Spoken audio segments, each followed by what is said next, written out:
All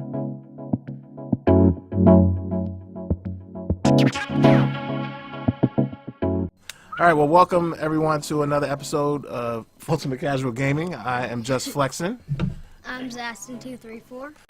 And we are going to be bringing something new to you. This is going to be our monthly casual gamer call, and we'll see if everyone on here actually qualifies as casual gamer. We'll let you guys decide for yourselves. But our hope is to have this on a monthly basis, talk about issues that are relevant to all the filthy casuals out there. Of course, any hardcore gamers too. You know, you can always feel free to jump in on the discussion in the comments below. But with that, we will jump in and start off first by letting these folks introduce themselves. Let's start with you, Mr. Shade. So this is the Shademaker, new to PS4. Didn't have a PlayStation since PlayStation 2, but now I'm back, and on Xbox One, I'm Regulus Lynch, which I share with my stepson, who's the best headache in the world. I can dig it. Headache, am I? No, you're good. You're good. If you believe that. Let's go. Let's go to the gentleman in Florida. How's it going, guys? My name is the fabulous DKDNKKING, also known as Dunkin' Donut King, mainly on Xbox One, and sometimes PC as well. All right. And last but not least, I guess that leaves me. So I am MrDeFoster 12 on Xbox and MrDeFoster on all other social media handles. I also host a podcast about pop culture, and that sometimes involves gaming. So check us out at Social Pop EX, and we're happy to be doing some cross-referencing, crossover episode work with our casual gaming friends. Let's do this. All right. Let's jump into it then. So let's first start by letting you folks define yourself. Obviously, Xander and I, or Zastin here, think of ourselves as casuals. If you saw our latest video up, you'll see kind of my perspective on it. I'll let Zastin jump in a little bit, talk about his perspective on it. But let's start with you guys, and we'll come back around to Zastin and let him tell you what he thinks. So let's start with Mr. Shade over there, and give us your perspective. So I'm a casual gamer for most games, with the exception of Clash of Clans, which I spend more money than I need to on every month. So I think being casual means you kind of play games here and there. It's not a big giant part of your life, but it is a part of your life. But I wake up to Clash of Clans. I go to sleep to Clash of Clans. I get in trouble with my wife for playing Clash of Clans. And 3 years ago, I spent like $500 the first month that I started playing to rush to Town Hall 10. So, yeah, that's my thing. So in your mind, like, you're casual, but that one specific game, you show like basically some hardcore tendencies. Yeah, I'm a fanatic. I mean, I'm playing all day, sneaking in games at work, and so I think, I'm a casual gamer for Call of Duty now. Modern Warfare 3, I was deep. I would be up until 3 o'clock in the morning. Not particularly competitive, trying to make any money, but hardcore, very focused on my KD, which was over 1 at the time. All right. We're not gonna talk about my current KD. Mr. Dunkin' Donut, what's your perspective these days? I know you used to be pretty big into the gaming for a while. I'm still a little bit big into it, but I consider myself more or less a casual gamer. Most games I'm just in it for fun, have a good time, good laughs. There are some games, multiplayer, I'll get a little bit competitive in. A lot of first-person shooters, I used to get competitive, especially online Halo, Call of Duty as well. My KD was above 1 as well, 1.0. Nice. Try to focus on getting that nuke on a regular basis. Yeah. Yep. I guess if a game right now that I could say I'm try to be a little hardcore in it right now is actually For Honor. I tend to get a little bit more focused in that game than other ones. That came out a while ago, didn't it? It was about what, 6 months ago, maybe not even that long ago. Yeah. Yeah, half a year, Yeah, February. 6 months. I so. got into it at the beginning, but then all the server issues they were having. Oh man, that's a whole nother subject. That I kept getting kicked, and Yeah. I just got irritated with it, man. Oh no, I quit for a while myself. Yeah. They actually have recently fixed the server issue. I think they finally dumped the peer-to-peer servers and went into dedicated servers. Yeah, I heard they were doing that. I didn't know when it was going to happen, but I feel like now I'm behind, Yeah. so I get in there, I'm going to get my tail kicked. Pretty much. Yeah. Anyway, Mr. D. Foster. Yeah, so I would definitely define myself as a casual gamer. I think I can speak for all of us when I say I think we all have that one game series or that franchise that we're just dedicated to, and we'll get every installment of, no matter how good or how terrible, because we love it. And I think that for a while, I was really into a lot of different fighting games, like Mortal Kombat, and more recently the Injustice series, which I've really fallen in love with because I think that they just do a great job with the story as well as the fighting game mechanics. But yeah, I'm 100% casual. I think that half the times me and DK are just looking at games, and he'll get a game and then I'll get it, or vice versa. So we're on the same wavelength of games, and that's pretty much how we determine how we're gonna get into certain video games. And we read reviews all the time before we even think about dropping the money for it. Absolutely. Definitely, I can understand that. So there was a perspective that one of the guys, I think I pointed out on the video, where he talked about the type of game you play really defines it, right? So he's kind of elitist, and I think I even said man, that guy was off the hook. But he was dead serious, and he was going back and forth with people if you don't, yeah, he was if you don't play like an RPG, really high concentration type game, then you can't be considered hardcore. What did you guys think of that? What was your initial reaction? I think the genre defines it. Yeah, genres do not define casual versus hardcore gaming. Honestly, I don't even think time or duration may necessarily define, in my opinion, casual or hardcore gaming. I think it's how much focus you put onto a game and how much effort, per se, you put in your game. How much do you want to win? I'd say is a big influence on hardcore gaming. I agree with that perspective to a degree. In terms of time, though, I think in order to be a hardcore gamer, particularly in any game or the one that you're going to be competitive in, you have to put the time in. Because, like Madden, I've gotten away from it just because if you try to play competitively against somebody who plays competitively in Madden, you have no shot at all. They find all the glitches, they know all the little secrets. So I think time plays some role into it, but I could play Call of Duty for 3 hours straight and not care whether I get killed 40 times and only get 10 kills, even though I would like to get more. I just don't have the time to put in to be hardcore at it. So I don't agree I don't agree that genre matters, because I play some strategy games that aren't huge like Final Fantasy, but I put in a lot of money and a lot of time. I was looking at my bank account a few years ago, and I quit the game because to be competitive in that game, you had to spend money. So goodbye Kingdoms of Camelot. It's been 2 years I think I've been going. My life is better. I want to get Zastin in here because he does bring a different perspective. Being the age that he is, it's interesting because I've come across players in Destiny that are his age that are as good or better than most of the guys I play with. So, 11, 12-year-olds are in there wrecking people.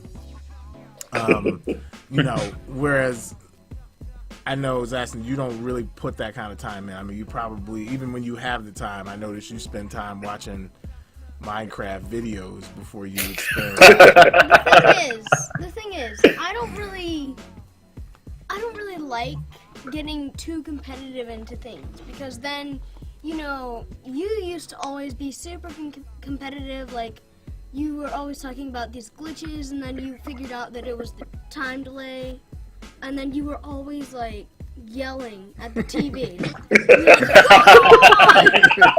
And you would just start cussing out the TV, and then you'd be like, but that dude was like right over there, and I was right behind the wall. How do you shoot me through the wall? Yeah, but that's not competitive. That's just being annoyed with the game. No, but then you kept going back in, and then you kept doing it over and over again every That's 'cause time. it's fun. It's fun. That's not fun. That's being competitive because you're. Well, you trying gotta listen. In any game you play, now everybody on here has said that they don't play competitive. Now, I think that term needs to be defined here. When people here are talking about competitive, they mean they are trying to take it to the level where they're competing against people at a ranked level, like where they're going and playing in tournaments, or they're going and engaging in e-league type stuff. Like that is how big gaming has become now. You can go and earn a living playing video games, right? So when we say competitive, we mean like to that degree. Every person who plays a game wants to win. Like there is always going to be that part of it. Now you may want to have fun, but you also want to win the game. Like even against the computer, you're not trying to go in and play all the levels and just keep losing. Like, because then what's the point? Like you actually want to advance. You want to beat the computer. You want to get to the end. You want to beat the guy at the end. Like you want to finish the game. There's always a sense of competitiveness to any game, right? So yes, I'm competitive in that respect, in that I want to win. I want to beat the person across from me, whether it's the computer or another player.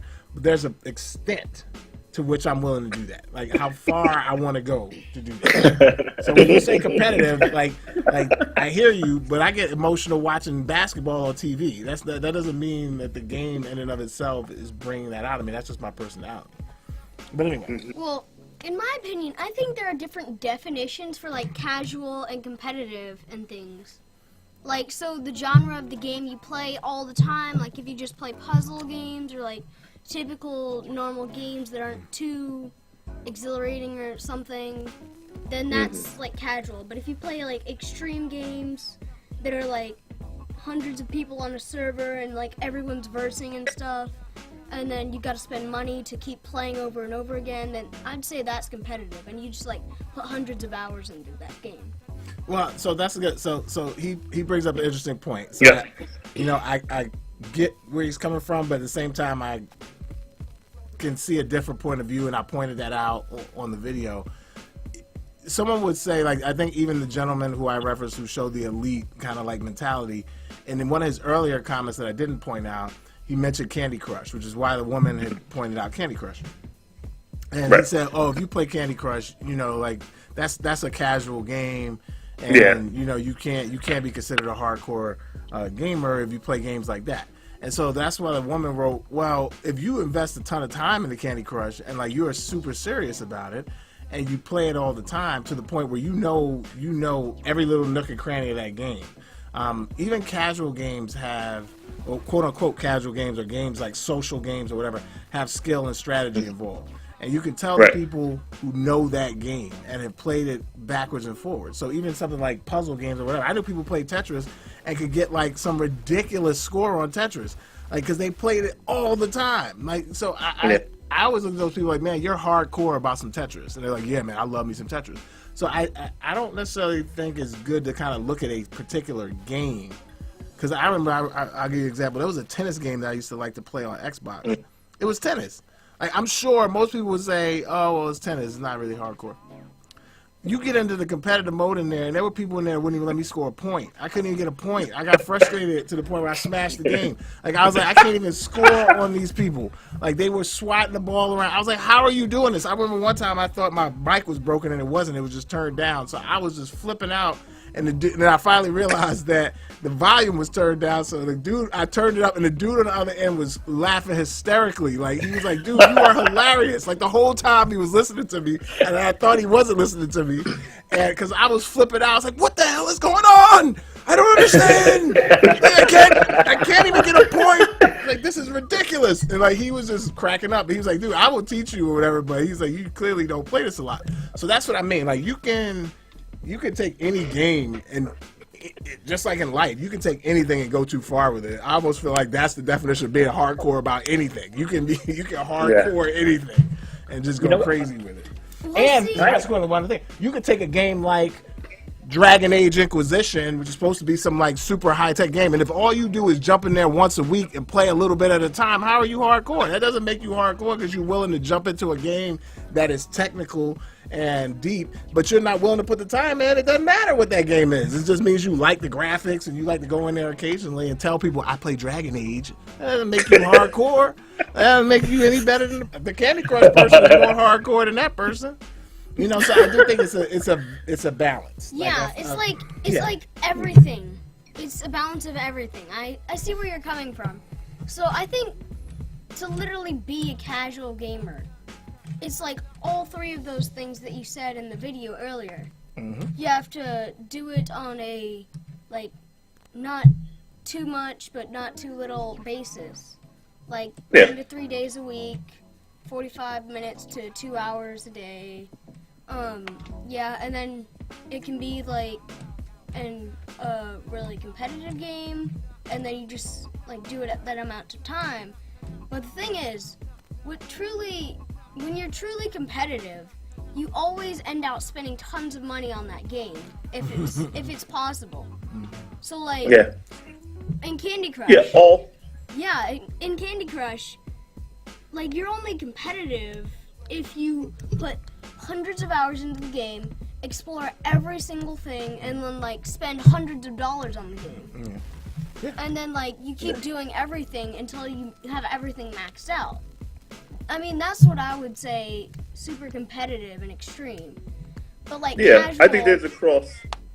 I think there's a cross between they're all competitive gamers are hardcore gamers, but not all hardcore gamers are competitive gamers.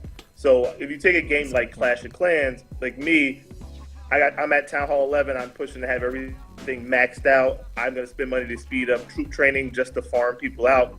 But then I got people who are in my clan who play every day. They're in every war, but they refuse to spend any money on it. So they're hardcore, but they're not competitive. They're not trying to be the number one guy in the clan. You know, I'm like top 3 or top 5 in my clan every week. I give the most troop donations. I'm, posting my base challenge all the time. So I'm hardcore about it. I don't ever want to get 0 stars. I always want 2 stars or more. Going in, when I was playing Kings of Camelot, I was top 5 on the server with hundreds of people.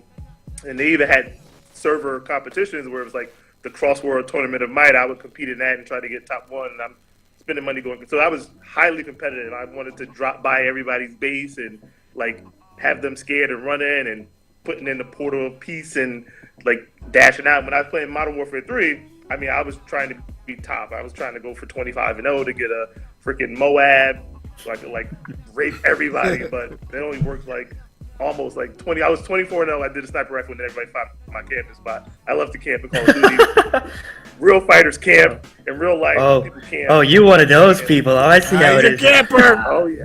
Dude, when you get in Destiny, you're gonna get wrecked trying to camp because people hate campers in Destiny, boy. They be coming after you, man. And the spawn switch sides. Oh yeah, and the spawns, so you man. can't even camp. You can't camp too hard. You can camp. I feel like they specifically designed that for that reason. Like 1, 2, 3 people. But you can't camp like. No, it's just not possible. I got my running gun together too. Oh yeah, running gun is the way to go. Twisted. Running gun is the way to go for sure. Yeah. But yeah, I absolutely agree that there is a bit of competitiveness sometimes to hardcore gaming, and that perfect example I can think of is my own father, who he absolutely loves the Miss Pac-Man arcade machine. No matter what, he finds one, he's got to play it. He'll take 2 quarters and he'll play that sucker for almost an hour.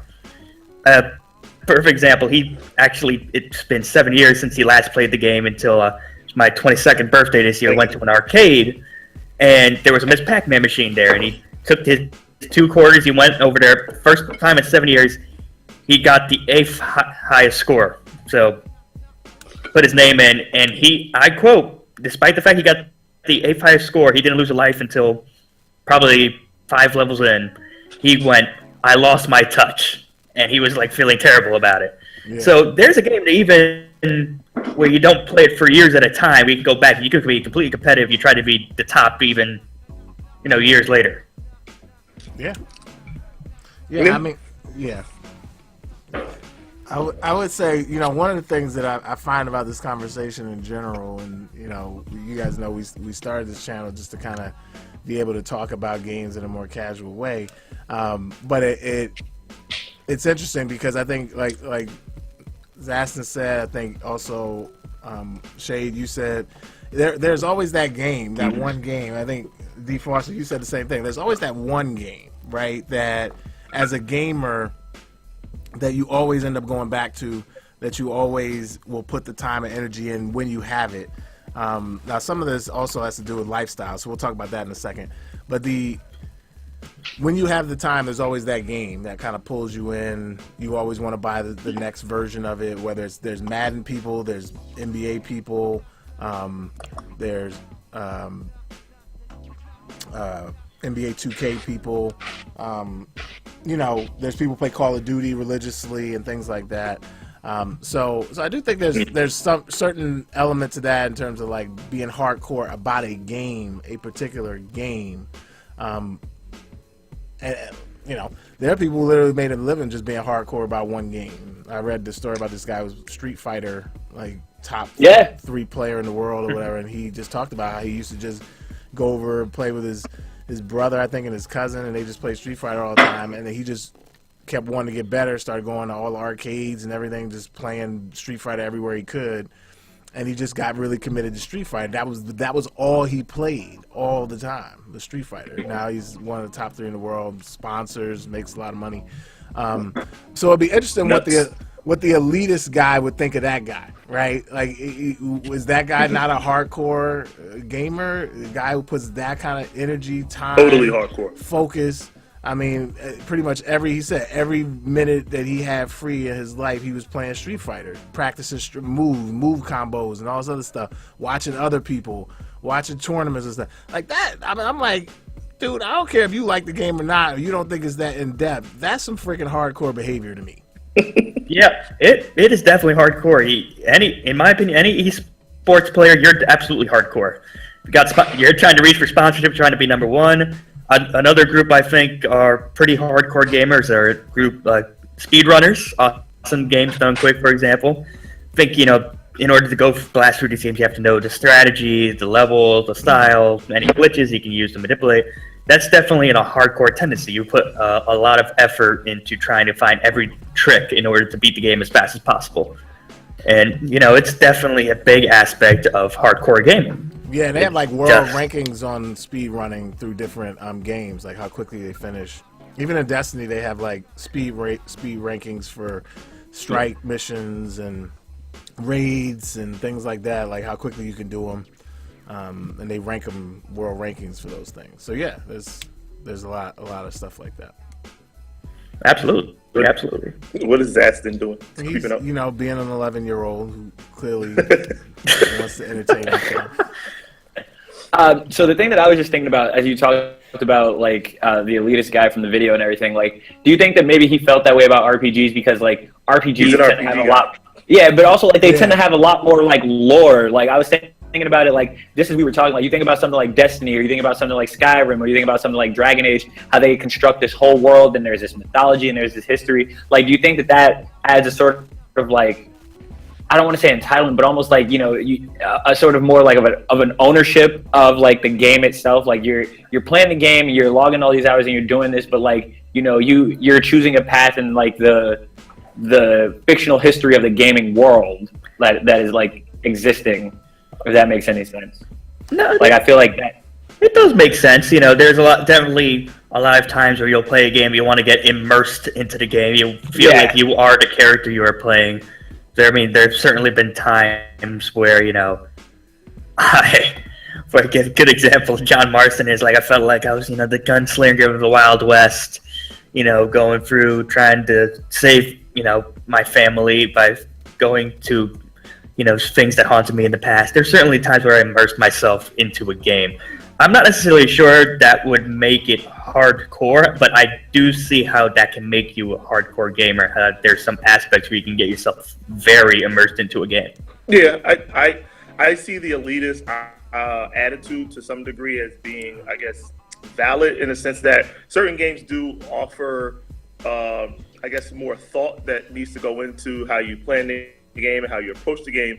Some games are kind of just fast hitting action, kind of like Call of Duty, where you get in there, you're just running gun, you're shooting things up.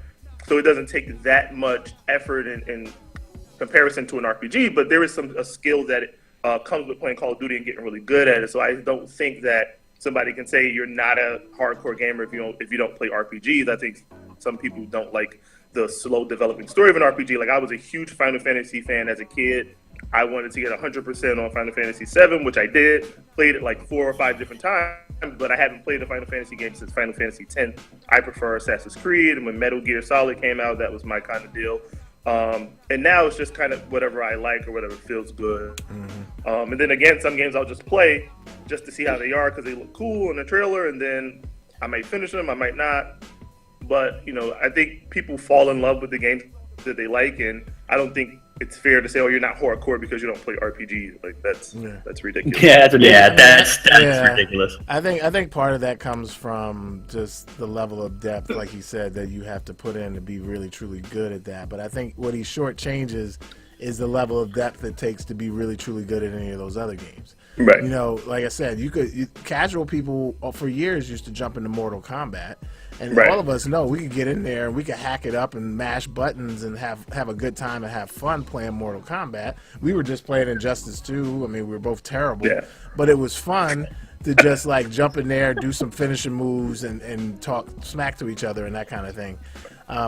But I know, looking at those move combos and things like that, like you gotta really practice that stuff and know it pretty well to be good at that game. Like, there's no doubt about the amount of effort that it would take to truly master. Forget one character. I know guys go in there and master multiple characters, try to master every character in the game. Sub-Zero. You know what I mean? Yeah. Absolutely. Like, that's like with For Honor. Like, I know people, like, I started playing that, and like to master, I was working with the one, I forget now even what he was. He was the guy with the knights. They're heavy. Either the Lawbringer or the one right before the Lawbringer. The one right before the Lawbringer. Are you talking about the guy with the shield? Who swings, and does the shield thing. I forget. Conqueror. The Conqueror, yeah. So I was like, I'm going to just stay committed to the Conqueror. But they had like, at that time, I think at launch, they had like 12 maybe, or 9 to 12 playable characters. And you can just imagine how much time and energy it would take to master each one of them, their move sets, like how they do things and whatever, and the grind that will require. Somebody did like an analysis of how long it would take to acquire all of the like things you can earn with all the characters in the game if you didn't pay any extra money for any of the loot boxes and stuff, and it was like over 2 years. Like, that's a lot of commitment to try to do that. They even said they weren't expecting people to do that.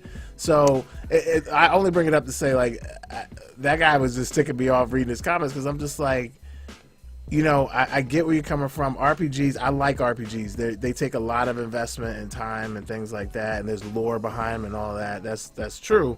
But, dude, jump into Call of Duty right now and see if you can compete with some of these. Heck, there are 10-year-olds that would mash him, probably. You know what I mean? So to say that there's no skill really involved in that, there's no depth involved in that. I mean, getting highly skilled in a game like that, being able to like get your trigger, get your thumb to be able to always, move with people, get headshots constantly, the reaction time, all of that. That's all skill to me. It takes practice and to be somewhat hardcore to do it well. Yeah. So. I mean, so let's talk about lifestyle then, because I think that was the other part that I thought I hadn't thought about coming into this. I had thought about what we've talked about already, competitive versus casual, right? So casual person doesn't really think about being overly competitive, really not trying to. Heck, I even for certain games like Destiny, for example, I didn't even play the multiplayer when I got in there for at least probably like the first 4 months I had the game. I had no interest in that. All right, and then eventually I started playing it. My brother convinced me to play it, and I started enjoying it. But that's just the level of like angst I had thinking about even playing multiplayer type thing. That just wasn't my thing. But then this argument came in about lifestyle, right? So it's like hardcore gamers. This argument is that the hardcore gamer, forget how much they focus on one particular game, they really think about like their lifestyle in general is geared around gaming. And some of the examples we've talked about where guys committed a lot of time and energy into it, anytime they had free time, they were playing a game or multiple games. That was the thing they enjoyed doing, right? So what do you guys think about that? Like in terms of like that being another piece to it, because you can be. I feel like there's certain games you can be naturally gifted in and just take to, and you don't need as much time to do it. So you're skilled, but are you really hardcore about that game? Right. Yeah, I mean, for me, I know I got to work an 8-hour day. We got to come home and cook. I've got a stepson. He's got homework. School's getting ready to start. Got a wife, baby on the way. So my time is limited in terms of how many games I can play and how many games I can be hardcore at. So when I think about the games I want to play or when I find a game I like, I'm going to stick to that. So Clash of Clans is cool for me because it allows me to play games but also still be highly engaged with my family and with the things that I have to do because the matches are 3 minutes at a clip, but you can still progress in the game pretty quickly. Games like Call of Duty when I was like hardcore about MW3 because again, like the other Call of Duties I played and I was always like a big COD guy, but Black Ops, I sucked at. Modern Warfare 2, I got in too late for the multiplayer, but MW3, I hit it right on launch day, and it just stuck, and it was just rolling. So I had my guys on there, and I was playing, and I was in a different place in my life. I didn't have as much time committed to a family at the time, and so I was just playing until 3 o'clock in the morning. They had to be to work until 1. So but it's impossible if you have some ambitious goals like I do to kind of base your life around a game if the objective isn't to be employed in the video game realm. So I think that's a valid point for sure. Absolutely. Yeah, I would have to agree. I think like, so right now, like balancing school and like having a job, but as well as like balancing multiple creative projects, I think I try to make at least an hour a week for gaming, but that tends to like tie into like the other things that I'm doing. So for example, like, you know, I host a podcast and gaming is an aspect of that podcast. So like there is a way to like work around it, but it's like, it's almost just like managing your time. You're like, all right, I have to work for this amount of time. I have to focus on my schoolwork this amount of time. I want to dedicate a certain amount of time to my podcast, a certain amount of time to my writing, a certain amount of time to, you know, like filming something. So it's weird. Like you would think that unless you're like a professional gamer of some sort, or unless you're like, you have some sort of career in the video game industry, like I feel like if we were basing the definition of hardcore gaming on this, I feel like only kids would be able to do this, because they're the only people with like the amount of YouTubers, like, right? time. People who yeah, exactly. Yeah, or Twitch streamers and stuff like that. Those kind of guys. Yeah, no, that's kind of where it's going, right? Or college kids, like people like you said in school. Because I remember when I was in college, I had a lot of time to play games. So much time. Man. Just get your classes in the morning, you know, maybe do whatever reading you had. You had the whole evening to just game out. You know, and a lot of the YouTubers that are getting in, a lot of them are in college. That's what they're doing to earn a little money, and they're streaming, and I don't blame them. I wish that hustle was around when I was in school. We also talk about, like, we didn't talk about like the monetary aspect of it either, really. Like, you know, just in terms of having like the funds available to just go out and buy games, buy memberships, buy the equipment that you need if you wanted to like stream or whatever, and just things like that. And I mean, game consoles aren't getting cheaper. No, they're not. No, they are not. You know, and especially if you're a PC guy, like forget about it. Yeah. I mean, keeping up with the evolutions and PC is challenging. I think part of it then that's the other thing is that's how some people do get focused in a game, like because they don't really have a choice. Like they get one game, and that's the game that's gonna have to last them, you know. And they're hoping that game comes through for them. That's why they're playing it. But if they had choices, like some of us do, you know, that's my problem. I get enamored. I see a game, I'm like, man, I'm gonna try that out. You know, I just go buy it and check it out. I may or may not like it that much, and you know, that's the other thing. And we'll probably end up on this part of it because that I'm sort of drifting into is some people think the reason this has become an issue is because some people think that hardcore gamers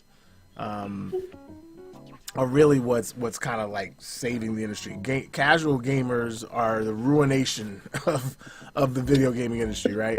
That somehow the casuals are making it like they're watering down games. I hear these comments all the time. They're watering down games to make them more accessible for people who can't put in the time. They're watering down the content. They're watering down the grind that you need to do in order to earn certain things. They're putting in all these loot boxes and shortcuts and all this other stuff to make it so that people who don't have the time can get in and still enjoy these games. What do you guys think of that?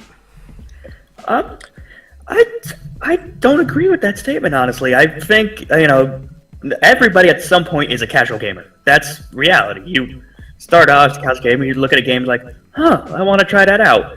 We look through each different generation. There's always a game that they just want to play for fun. They don't necessarily want to play to beat it 100%. They'll play for fun, or, there is certainly they do want to try to win it. For example, many years ago, it was Mario, like the original Super Mario Brothers. Time went on, Legend of Zelda, Final Fantasy VII is another example. You wanted to play these games. They had fun. They looked engaging. You wanted to play them. I'm sure maybe as time grew on, you've developed I want to actually learn every trick, every style to this game. And I don't think, as a result, that casual gaming is ruining hardcore gaming. Absolutely not. It's the exact opposite. Casual gaming has always been around along with hardcore gaming. There's always been, competitors. There's always been people who just want to play for fun. Yeah. Certainly casual gaming has turned different as now we've developed where we can play with players around the world. Certainly people have gotten more competitive. It's also, games have gotten a little bit easier than they used to be, to say the least, to help for that wider base. But no, I definitely have to say, I think it was unheard of when I was a kid, right? Now we didn't have a multiplayer. To your point, DK, that we would play the single player modes, right? And then the single player modes, everything was about the difficulty. Like, could you beat the game on hardcore, insane, or just different things like that? Right. And then you might jump in as they started to add these multiplayers, and I really feel like Halo was really what tipped everything, right? Because Xbox came with Xbox Live, right? Halo came out, and like Halo was off the hook. Everybody was in there playing Halo. It was toxic. That's what turned me off the multiplayer for years, going in and playing Halo, because I didn't have private matches. I didn't have friends to play with who could do that, so I would go in and you'd have all kinds of just like negativity and toxicity in there that they couldn't manage at the beginning. But that said, that kind of opened the floodgates to more games becoming this multiplayer thing, to now literally they're like, I remember my nephew, I couldn't believe it, like when he was coming up with you guys, he never even played the story modes. He never even went into the campaign mode. He just picked the game up, would throw it in, and immediately go into the multiplayer. Like, never even touch any of that. And so they started then making these games with these watered down campaigns that literally would take you like an hour to do. Yeah, literally. Sell the multiplayer. Yeah, and then they would just start playing multiplayer. So I feel like, I don't know that that's a casual thing as much as it's a function of the fact that they saw all these people just wanting to play multiplayer. Yeah. You look at the last couple of Call of Duties, like, think about that. Like, I don't think the campaigns to Call of Duty games have really been compelling for the last few years. Like, I don't think anybody knows something. 10 out of 10 on the story. It was, like you said, to sell the multiplayer. And I think, like, now we're starting to see a little bit more of a focus on, like, both story and, like, multiplayer. But even in more recent memory, a game like Battlefront, like, it's Star Wars. You don't need to sell a campaign. Like, you could be like, all right, there's some Jedis, there's this.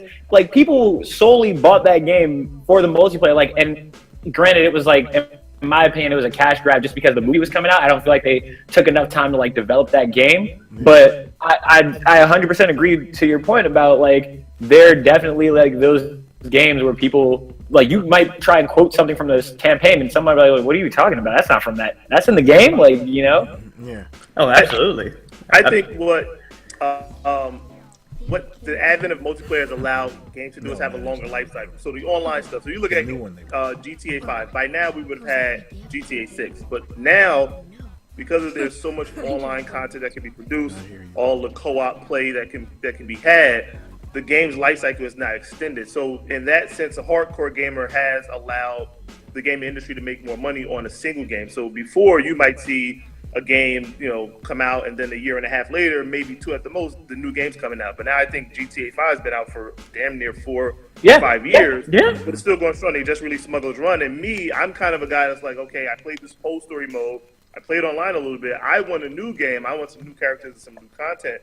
But the new content is still based off of these characters now that are kind of extending into the same game. So it's kind of like, before, you would see a title drop from $60 to $40 to $30. Now, if you want a new copy of GTA 5, you still got to pay $60. So the casual gamer may not want to get into that. They just want to play the story mode.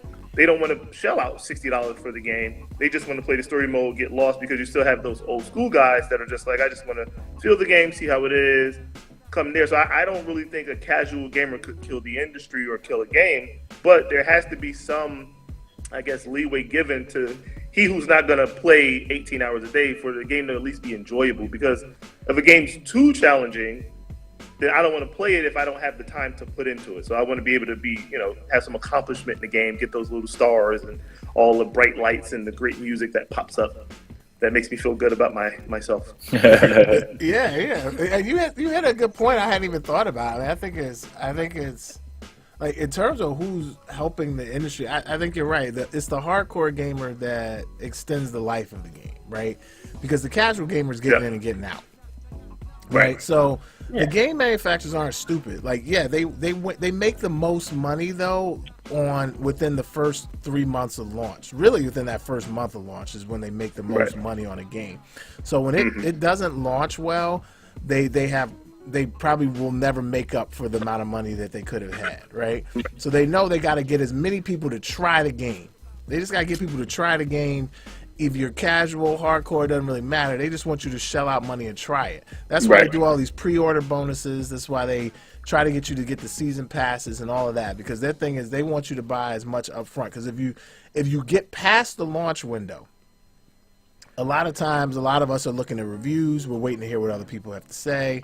If the reviews are mixed, I mean, I know if I see a game that's a 7 out of 10, that's supposedly a decent game, but I still won't buy it. Like, I'm not compelled to buy it. If a game is like an 8, 9 out of 10, then I'm like, oh, well, that's a 9. I might have to go pick that up.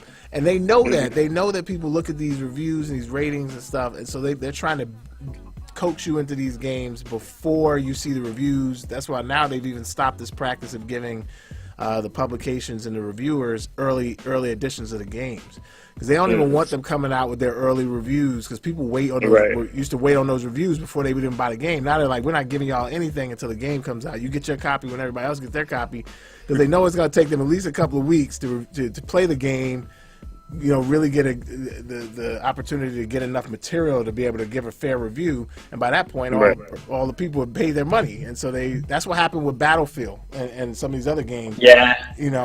Battlefield, I got coaxed in. I'm a sucker, man. I will admit, I'm probably, from a casual perspective, like, they probably mad at me because I buy the season passes. I get sucked into stuff. Because I remember I saw Battlefront last year, and I remember even talking to Zaster. I was like, look at this game, look at the visuals on this thing, man. This thing looks incredible. They were putting out these trailers. I was like, yo, this is amazing. Like, I gotta have this. I was like, I gotta get this season pass. I'm all on it. It's Star Wars, baby. And I was so geeked, and I bought the thing, and the thing was freaking disappointing, and it was so I couldn't even. I was so upset about that game. I played that game for like a week, and I was like, this is trash, and I never picked it up again. I was like, this is horrible. Now, I done bought the season pass, and he's told me he's gone back in and played it. And he's like, no, they've added some stuff. I like it. He plays with his friends and things, and they keep trying to get me to play it. But I'm so bitter about the fact that the game was so disappointing to me that I can't. When I pick it up, I got a bad taste in my mouth. He's one of those people who, like, first experiences a game, like, and then they don't like it in the beginning after they've, like, spended money on it. They'll never pick it up again. And then they never pick it up again. Even if the one thing that they decided they didn't like has been completely changed to the exact way they wanted it, they still won't play it. I know. There probably be something and else listen, wrong with it. I don't think that that's a good attitude to have as a gamer. I think we need to give these games a chance, especially because they usually have a day one patch. They ship these games unfinished. That's a whole nother discussion we could talk about. I was like, You know, so they ship these games unfinished. They know they're not finished because they're trying to meet deadlines. Because a lot of these games, these gaming companies now are run by publishers that are public companies, and they're trying to hit quarterly earnings and all those other things. So there's a business dynamic to this that goes into it. So they're shipping these things, and they're still working on these games. So we're getting unfinished products, and we're paying for those unfinished products. So that, again, that's a whole nother thing. But I think in terms of bringing it back to the casual versus the hardcore, I do think it's the hardcore guy. So I think of my experience with Destiny, right? It's the one game that I would probably say I've become a hardcore about. Because I can't think of any other game that I've put the kind of time and effort into it. I just did my summary of hours. I'm up to 2,700 hours in that game. So that's an insane amount of hours, right? Insane. That over 3 years with the same game and playing, getting all the expansion packs and doing all that stuff, earning all that. It's the only game. It was the first game I got a platinum trophy for on PS4 for getting every accomplishment.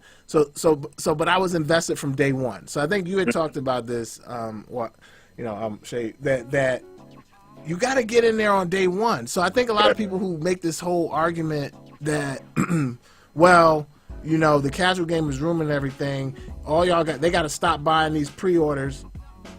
Stop buying, these season passes. I can understand the season pass debate, but the pre-order thing, my thing is, as a casual gamer, the part of the reason you're casual is because you don't get in there day one. And a casual gamer doesn't want to come in 3 months, 6 months later after everybody's been playing that game for 6 months and has, learned all the intricacies, knows the multiplayer maps backwards and forwards, knows the weapons, knows everything. And dying. And then that's how you become a competitive player. Exactly. You get manhandled. You go in there, you're like, man, this ain't even fun, man. Why would I want to play this? I never understand people make that argument like, well, just wait, guys. Wait until see what happens with the game. Wait till they patch it and wait till they do it. I'm not doing all that. And I get in and I'm way behind and all of the secrets have been discovered and everybody's telling everything that happened in the game. Like, you miss out on so much. Everyone's already had everything and they already have stuff that's so much better than you. Yeah, they're playing with better weapons. They're playing with better armor. They know the maps. They know all the intricacies of the game. So I never understand. Like, somebody made this argument the other day. Was like, yeah, they're probably gonna do what they did in Destiny. Just wait 2 years, and they'll package all the DLC. I'm like, dude, you're an idiot. If you want to wait 2 years to play all of that content, you are never going to experience Destiny the way that Destiny was experienced. The people who went in there the first year of the game and played the very first raid have a completely different experience than anybody that comes along later. Because you come along later, everybody's already done that. Like, you know what I mean? We've all experienced that. They've changed the game, like the weapons that used to drop. Zach's to tell you, the first time I got this gun that was like the gun, the Gallahorn. This gun, this rocket launcher was like it. And it dropped so infrequently, but everybody wanted this thing because it was so good and it could help you in any encounter. I mean, people always had this thing on. And you just had to have it, to the point where people would get on a team and they'd be like, "Oh, you got the Gallahorn?" And they'd be like, "Nah, sorry, dude." And they just kick you from the team. Like, you gotta get out. It was bad, man. It was really bad. It was very elitist, right? The first time I got this thing in year one, I was flipping out. Like, the thing dropped, and I was like a little kid, just screaming and squealing, just running around the house like, I was stomping and just going crazy. You know what I mean? Just crazy. It was just, my wife was like, "What the hell is going on? What's going on?" I was like, "I got it, baby." You know what I mean? And I was so pumped. You know what I mean? So people can wait. The problem is after a year or two of that, they started selling the darn thing and they made it available because so few people had it that they felt like it was bad for the game. So everybody who got it after that, at one point I had 15 of the things. It kept dropping for me because they increased the drop rate and all that stuff. So you could have waited, but you never will feel like I felt. You will never feel like the people who had that experience felt. So you are paying for the opportunity to enjoy that game in its moments, the way it was designed to be played at that time.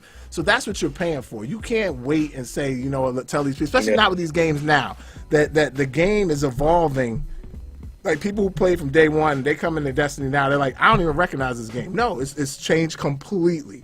You go into For Honor right now, like you said, they're on dedicated servers. They've got all these new characters now. They've got more maps and all that stuff. You don't even know that game. Oh no, it So, it you know what I definitely mean? feels a lot different than when it first started out. I even had looked a couple of weeks back. I looked at some of the clips because I used to clip, certain moments, and I clipped some of my early For Honor games, and it looked completely different to the way I play now. The way the game plays, the way the game looks. The game has got new characters. The game has got new gear. I mean, the servers are a lot better. Yeah. It's changed completely, to Yeah. say the least. Yeah, I think if you're going to play multiplayer in any game, like, you have to go in day one, and I always take it back to my experience with Modern Warfare 3, and even the new Call of Duty's Ghosts and Black Ops 3, if you come in late, you walk in there, because even day one, there are guys that are Prestige 10, and they're just going fast, and they're moving because they're just like the best players in the world. And then the other thing is, like, when the DLC content drops those new maps, you want to know the layout of the map just when everybody else does, because you get to find the camping spots first, and then just have an understanding. If you don't know and then don't understand the spawn logic, like, you're dead. Now, you could come into a game if you know you only want to play the story mode, you just want to get through the game just to see how it is, see how it feels, then sure, you can buy it a year later. Like FIFA, I love FIFA to death, but I never buy a soccer game or any sports game when it comes out because I don't play it enough. I don't have enough friends around to play, one-on-one, so it's like, it's not worth my time. And I don't want to play online against these hardcore guys in most sports games because I just don't have the time to put in. So, I'll just play it for the enjoyment of the game. But if I was going to be competitive day one, I'm pre-ordering, because pre-ordering is just you're paying $5. You might get some pre-content, but you're going to buy the game anyway. So why does it matter whether you buy it first or last? I heard the guy, he was going crazy in the comments on his YouTube video. It was like, oh, it doesn't make sense to pre-order. You're just giving the game company money, and they're just you're going to pay for the game anyway if you're buying it. It doesn't make a difference. If you want to play it at launch, you're going to pay $60 or more. If you don't want to play it at launch, you might save a little bit, but you're going to lose out on that experience and those opportunities. So I'm getting Destiny 2 day one because there's no way that I could play it. I bought Destiny 1 like 2 weeks before the new one was coming out just to get a feel, and I know, like, I'm never going to get through everything that's in there. It's like impossible. Oh no, the content in there is crazy. It's 3 years worth of content now. It's hard to get it all. Yeah, it's crazy. Yeah. Yeah, and that's a good point, DK, because I think the bring it back to our discussion, like the investment in the lifestyle, right? So there's the lifestyle that you have, right? Your lifestyle. So I mentioned in our video that right now, it's integrated into my life, right? So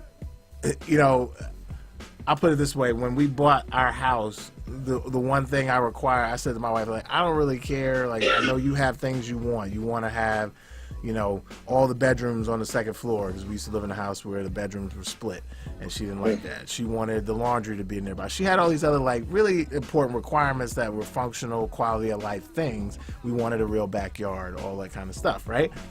But what was my one requirement? I need a man cave.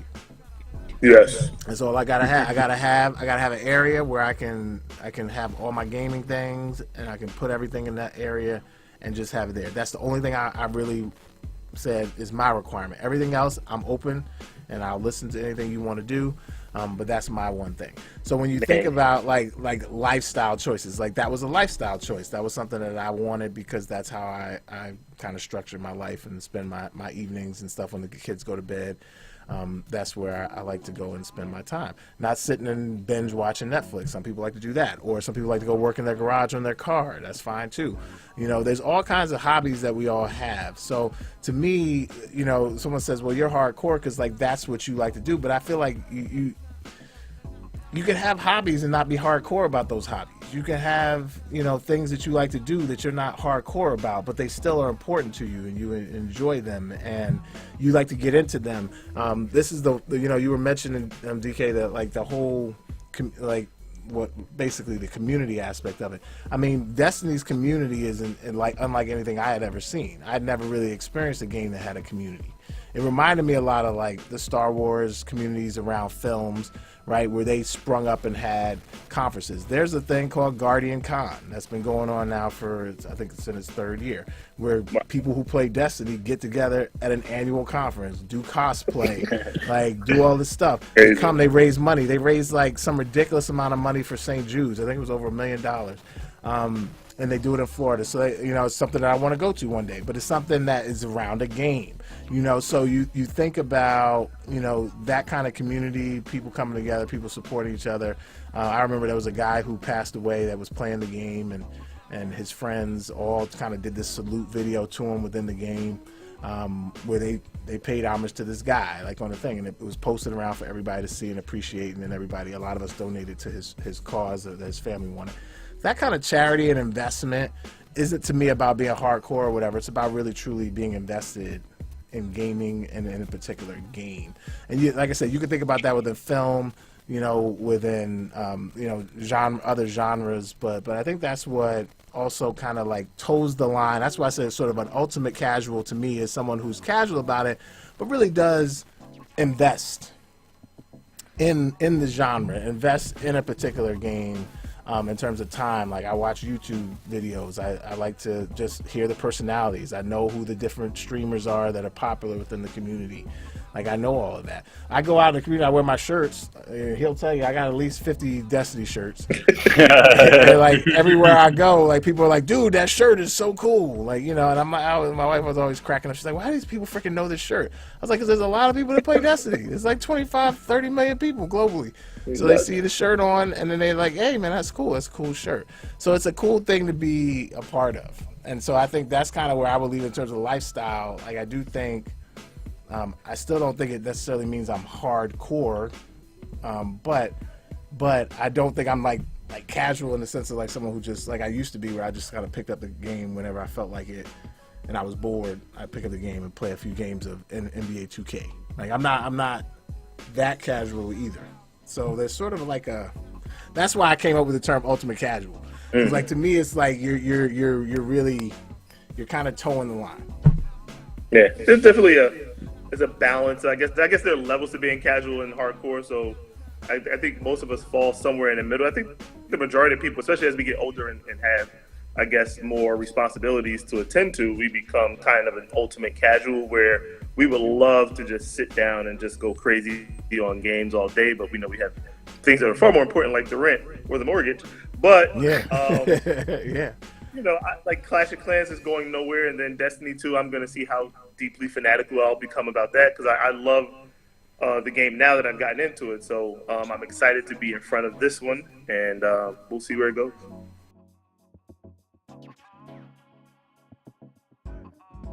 But yeah, so listen, hey guys, we are at that time. I appreciate you guys really offering your perspective here. We hope to I have an ending. What do you have? Disaster has an ending that he wants to offer up.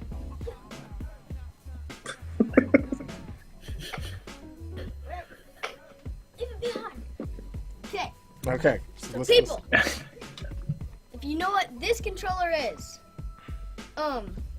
subscribe and put a comment in the comment section saying Xbox One. And if you know what this controller is, put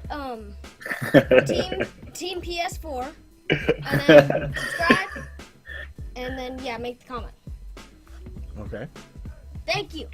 He's driving up the console. Driving the console. He fueling the war right there. Fueling the war. All right, so listen, you casuals, I appreciate you guys being here. For folks that are listening, hopefully you guys enjoyed this and, it sparked some thoughts in your minds. We'd love to continue the conversation, like I said, in the comment section below. Feel free to subscribe. I'm going to bring these to you on a monthly basis. We'll have different guests, but hopefully these guys will be four of our regular returnees. All right, anything sign-offs? You guys, a reminder about the podcast, DeFoster?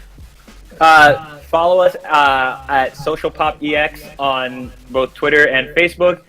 It's on our SoundCloud. We're on iTunes, Google Play, Stitcher, and TuneIn as well. Definitely. So you guys hit them up.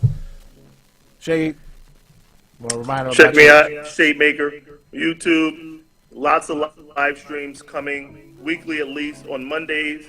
in the evening. I'll be playing most of my Destiny at night after work, after I spend time with my wife, give her time, rub her feet, she's carrying my first child, so I That's right. just check me out. I'm going to be playing Call of Duty, FIFA. I'm going to be doing some uploads of Clash of Clans videos. I'm getting better and better. Queen's almost to level 40. Don't hate the player, hate the game. We need to talk about that Clash of Clans. Yeah. Anything, DK, you want to throw out there? Well, I don't normally stream that much, but if you do, you can follow me at Twitch TV/DKDNKKING. There you go. All right. Well, with that, we'll sign off. Again, we'll talk to you guys in a month. Later. All right. Peace.